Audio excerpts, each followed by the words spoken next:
Ano niluluto mo? Dito yung chef. Ano yan? Sauce lang? Kala ko naman. Malamig kasi. Anong tawag dito da? Malip ka na ba kay Crisla? Anong tawag ko yan? Ang cute naman nito.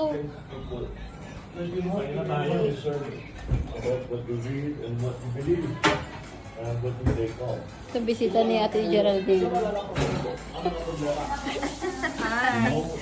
At ito ang aming madrasta. Ito yung view namin guys dito sa bahay namin.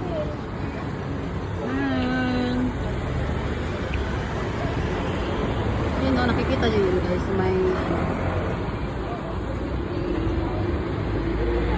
kami. Hindi na yan, ano? Ito yung putsa niya. Ay, hindi ganita niya mo. Yung ating ano yan,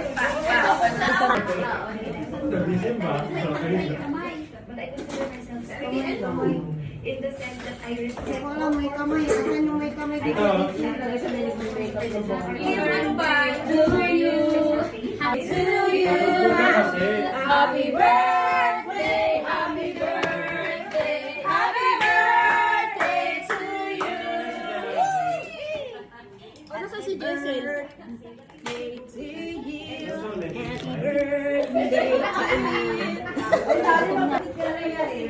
Uy, ito ko pala simbag eh. Hindi mo niyo ako eh. Kayo na, be. Kayo na. Ayun.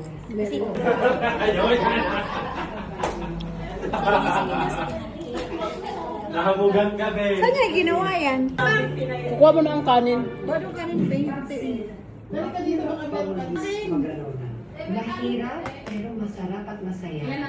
Mahirap in the sense na I grew up as the elder and the expectations. It was a Happy birthday!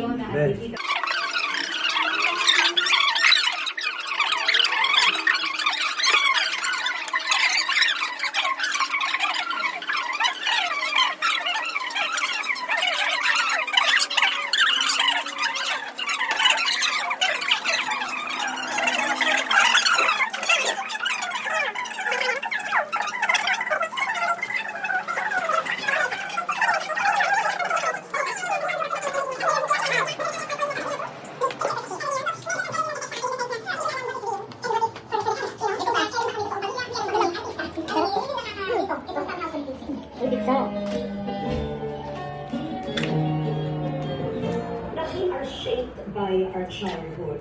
And when we got married, inamin mo Kayo na. Kayo na. affected your marriage. You're in your marriage. Yeah, it did affect my marriage. Ano kasi yung mundo? When Oh, we ayun naman, enter no? relationships as adults, Kaya ako talaga tumatawag pag and we nagpipicture. have not yet done the work to heal our childhood wounds, there will be no way but for us to project those wounds onto our partners, vice versa. You know, it's not just Hindi man lang nagsabi eh. Walang alam us to do the work to heal our childhood trauma and pain in our marriage, a toxic relationship where both of you will feel stuck. And looking back, what were you like in your own marriage? I was very immature. I was very, my inner child was really Kami na nga lang. screaming and complaining and wanting attention, affection, connection. Kumbaga, our wounds when we were children, what we did not receive as children, yun yung hinahanap-hanap natin as adults. Okay, for example, as a home, you go up to your partner who's a man, and you try to share the body. Kailangan isang buwan pa antay ka ba ng visa mo? Diba? Kailangan isang buwan. To express ourselves and our needs na hindi natin away. Wala. Ang mangyayari lang sa away. Pati ba lang ang pera na pang code doon? Kasi sa akin, punta daw ako doon. Pwede ako pumunta. Our partners, you know, there is some form of emotional neglect on both of our ends, you know. I wouldn't say that parang ang nangyari was he was the one who was just abusive or what. No. I'm saying our relationship was just our energies were not aligned. And I believe that it could have worked out. It could have aligned. If there was a word and I was willing. But yun nga, si Robin, he's not there.